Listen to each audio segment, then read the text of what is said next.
Next up, we have Bob Moore, CEO and founder of RJMetrics.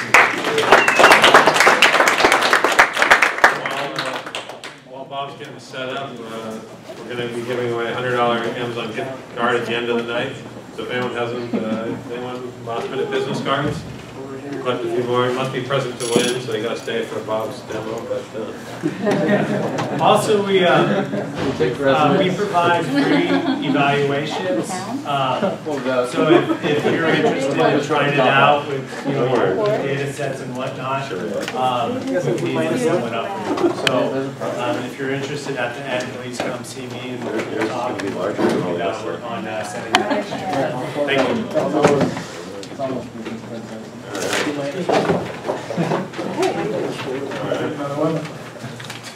Getting in on this.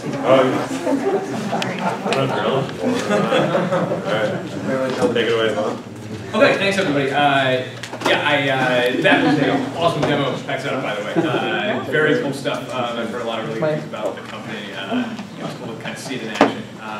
I knew that a lot of the kind of data preparation and data cleansing part of the data pipeline would be covered here tonight. So I figured that I would take a piece of the RJMetrics stack that's kind of a little more on the BI side and demo some of that information. But just to give you a sense of what RJMetrics is and where it plays in the ecosystem, because I know it's very, very confusing looking inside of kind of the data fog of companies that's out there. We are really a full stack solution that kind of solves the business intelligence problem as a whole for companies. If you think about large traditional enterprises, the model has very often been to basically solve individual pieces of the data pipeline separately with separate tools. So the challenge of aggregating data from multiple places might use ETL tools. The challenge of cleansing data might use tools like Paxata, like you just saw. You may use something like Vertica or Redshift to data warehouse, and then you might pop Tableau on top of that in order to do an analysis. And that model works, and it works really well for larger companies that have the resources to put together a data team that can kind of stitch all the connective tissue between those services together. But there's a very massive percentage of companies in the market that frankly either don't have the resources or the expertise to put a system like that in place. And as a result, the companies that are traditionally served by business intelligence are the bigger ones. The $13 billion business intelligence industry that exists today is very, very largely in service of the 5,000 or so biggest companies in the world. And what's been exciting as SaaS solutions have extended all kinds of new business value to companies farther and farther down the long tail and in the mid-market, it creates opportunities for solutions like RJMetrics to come along and really offer a solution that, out of the box for a single affordable price, can provide the grade of value you would get from a traditional BI tool to a company that can afford a price point that is much, much lower than the traditional cost of BI. So for a starting price of a couple $100 a month, customers can get RJMetrics to basically take care of the full data pipeline. It's replicating data from various sources, backend databases, third-party APIs, even file uploads, running that through a Hadoop-powered transformation cluster that does a lot of data manipulation, similar to a lot of things you just saw, but usually more oriented kind of toward getting things in a final state that can live inside of a data warehouse that, in our case, is actually hosted on Amazon Redshift. And then we've got, at the end of that, once you've got that data warehouse where everything's combined and in a beautiful state, you've got our front end, which is a business intelligence tool designed specifically to interact with data that lives kind of in the RJ data warehouse. That's a mouthful. The bottom line takeaway is that we are bringing business intelligence to an entirely new generation of companies that are at a younger, earlier stage than historically could access it. And that's a really exciting thing to us. Part of what comes along with that, though, is the users at these companies are not always the most sophisticated users.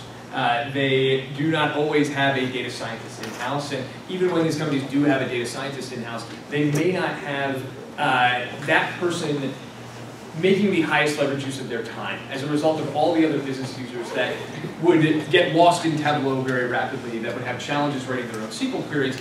In a lot of cases, the use case is really to funnel requests up through the data person, who then is kind of triaging those requests and getting the answers out to the actual operators who are on the front lines of the business. So the RJMetrics interface is designed very specifically for business users who are not necessarily data scientists, not necessarily people who understand what's going on with the data model behind the scenes, but want answers very rapidly to business questions that might influence how they do their job. A lot of the use cases come in the form of marketing analytics and sales analytics, and that's where Salesforce starts to come into play here. Salesforce is one of the connectors that we have. You can basically pull in data from Salesforce and get it into the same central data warehouse as data from your backend database, data from your customer success solution, data from your shopping carts and other transactional places, and basically anything out there that knows something about the people and populations that interact with your company. So that's kind of the promise of BI generally, and I think the promise of RJMetrics as a BI tool is that it lives in the cloud, it's affordable for users that are a little farther down the tail or in the mid-market, and it's usable by people that are actually in business roles who may not have a background with data. So what I wanted to show today is just a standard demo of our own interface and how somebody can interact with the data. And then I've got some special analysis as well that is specific to Salesforce, that's related to things you might want to look at as a result of having pulled data out of Salesforce. So I will try to be quick, but if anybody ever is interested, you can go to rjmetrics.com, click the Get Started button and just fill out the form, and you will be launched exactly into this interface. So you can play around with this, you can go manipulate the data. This is a data set for a fictional company called Vandalay Industries that is an online retailer that sells apparel and t-shirts and things like that.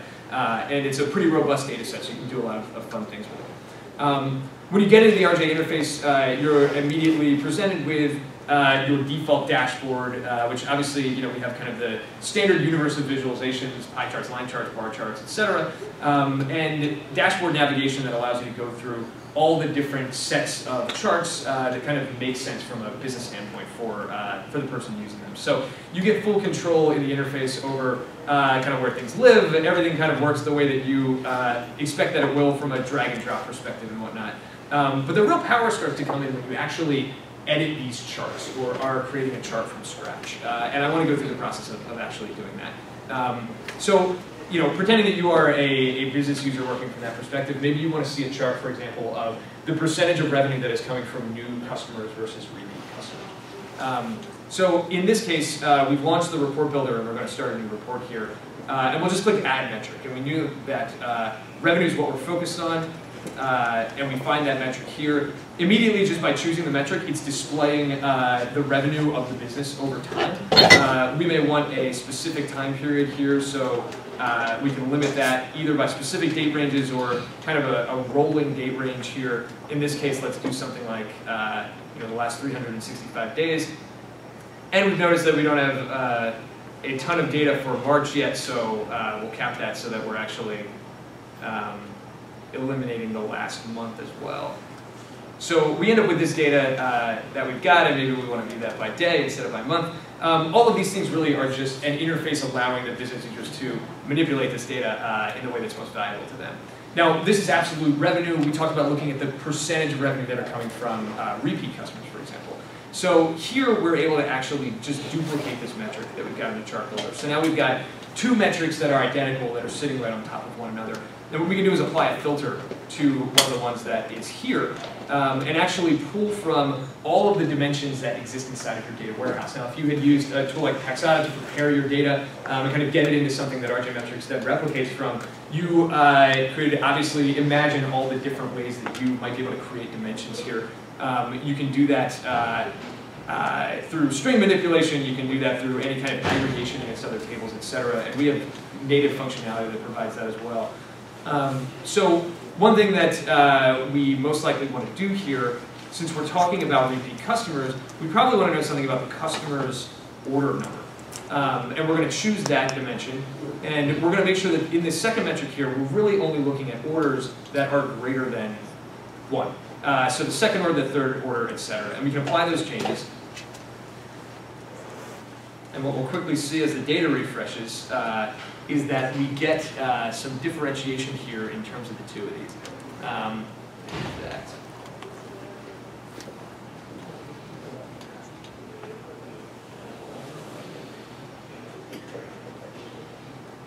We apply this logic.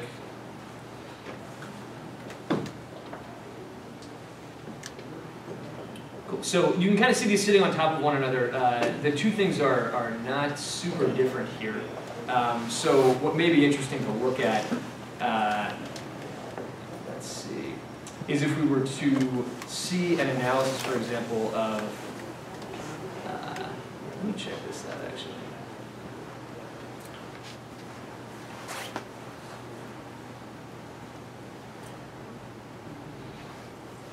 Interesting. So now you're starting to see some greater differentiation here. What I've actually done is looked at orders where it's actually greater than 2. So it's the 3rd, 4th, 5th order, etc. So there's a lot of activity going on that's repeat purchases in this population.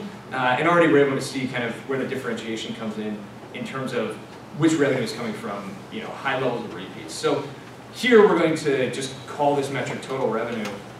And down here we're going to call this revenue from purchase 2 or more. And we're looking at these separately now, but we talked about doing a percentage. So what we'll do is actually add a formula. And quite simply, we'll do B divided by A here.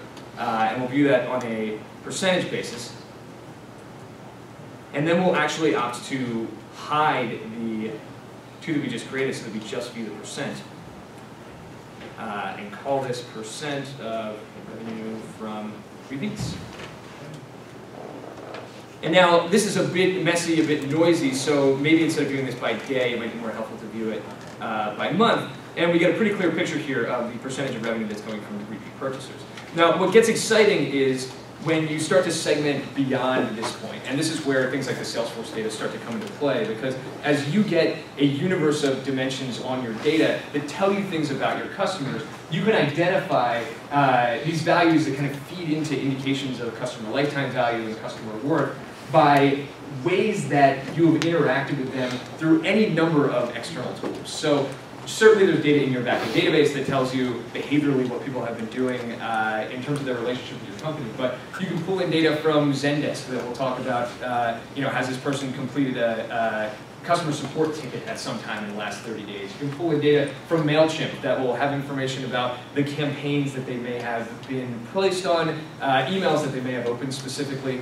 You can pull in data from Salesforce that tells you things like, was this a customer that was sourced by a particular account executive or came into a particular campaign, for example.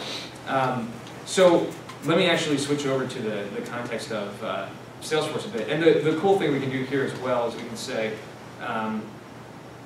repeat revenue and save that right to the dashboard. And what's exciting here as well is the collaboration functionality. One of the things that I think is often overlooked in terms of the value that gets created when people implement solutions like these, especially at early stage companies. It's really common for us to work with an e-commerce company, and it could be a very small, very early stage company. Say it's 5 people. And we ask all the people in the room, how much revenue did you have yesterday? And we'll get 5 different answers. Because one person's not counting gift cards, one person's not counting sales tax, one person's in another time zone, so their definition of yesterday is 3 hours different than another person's. One person just wrote the query wrong, and one person actually got it right. So this happens again and again and again, and establishing a single source of truth for data within the organization through a platform like this, particularly for these companies that historically have relied on Excel spreadsheets getting mailed around and other kind of unreliable things, it creates a starting point where discussions around data and data-driven decisions can actually drive a lot of value inside of the company. The other thing it's really useful for is reporting to outside stakeholders. So any information that your investors want when they may call you on a random Tuesday and say, how's the business doing? I love getting that phone call because all of my investors have an RJMetrics dashboard that they can log into, and it's very easy to point them in the right direction to get those answers or actually extract them themselves. So RJMetrics, so easy a VC can use it. Don't tweet that. Cool. So let's just take a look real quick. Salesforce is one of many connectors. There's not Salesforce data in our standard demo, so I've got a little bit of data in here.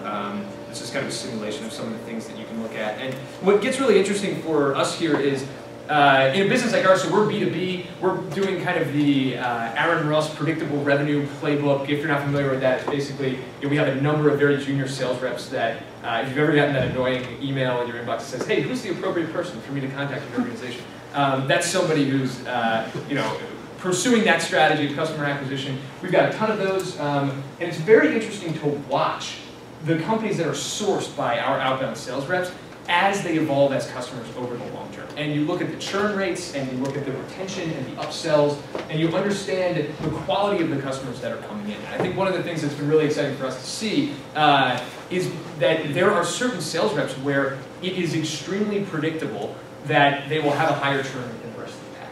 Or maybe that they'll be better at upselling than the rest of the pack. And as we're quantifying out our sales organization and we're figuring out really what it's going to take to grow the revenue of our business in the way that we want, this kind of analysis where you're combining data from Salesforce with data from your own backend database and transactional systems and any other kind of external systems as well, finding customers, for example, where the rep is procuring customers that then have a disproportionate burden on our customer success team. So now you're linking, this is a real analysis that we did, we're linking Zendesk data in terms of the time and energy spent on tickets to Salesforce data that is related to the rep that actually sold the account to data from our backend database that tells us how much money is actually being spent. And we can kind of calculate a dollars per ticket value and compare that out by sales rep.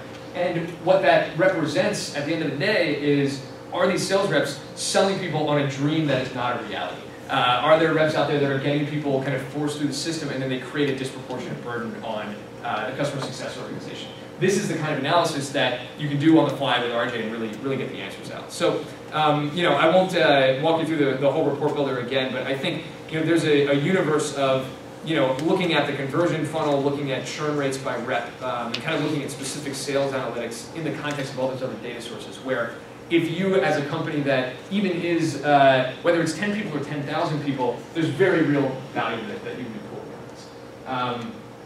I think honestly, the one other thing that I wanted to show here is just collaboration around data. So we have a kind of a sharing paradigm where any of these dashboards that you create, you can share with your users. It behaves a lot like Google Docs kind of behaves. You can have read-only, you can have kind of commenting rights, you can have editing rights. And it really serves as a place where you can start to create a conversation around data. And you can share this information with other people on your team, and you can also go in and do things like annotations on the charts and things like that to call out and highlight things that people might want to see. So that's it for my demo. Does anybody have any questions? Anything you'd like to know more about? Yeah?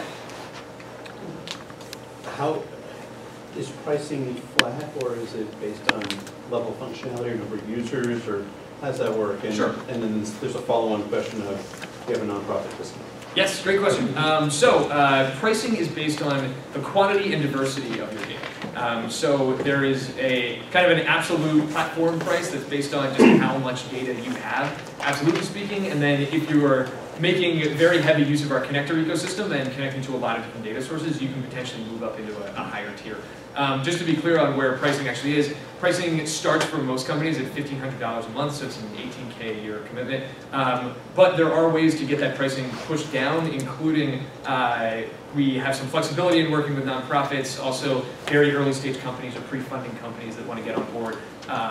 Oftentimes the data needs are just not as robust in those circumstances, so we can be a little more flexible. Yeah. So how does, you mentioned combining the different data sets, how does it work when I connect to these things?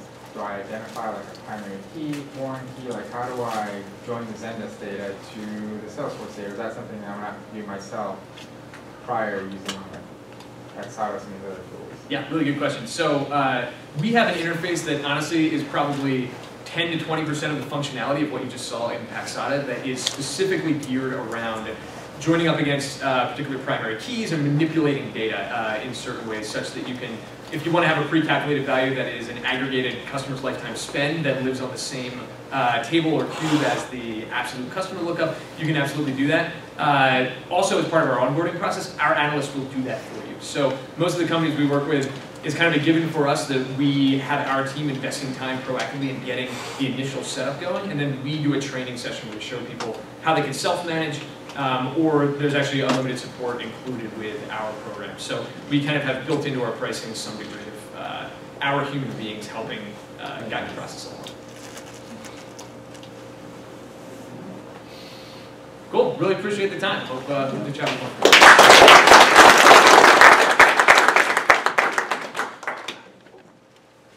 Bob. All right, well, do the drawing, Matt. You want to give the Sure. do the honors? I'll do all the work.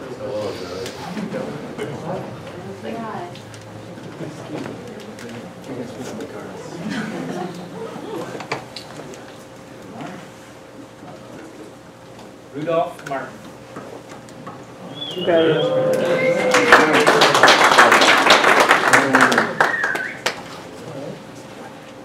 All right, thanks everyone for coming. We got the next event May 6th here, so hope to see you all then. Thank you very much.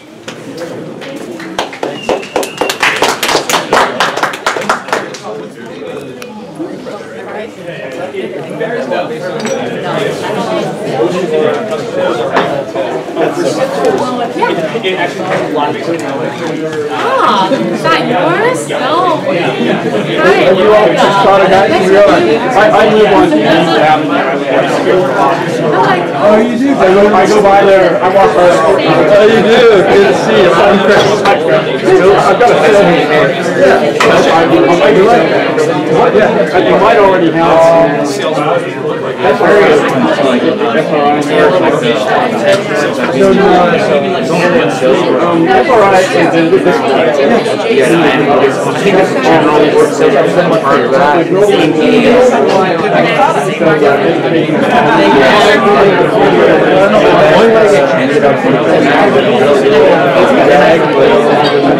Anything is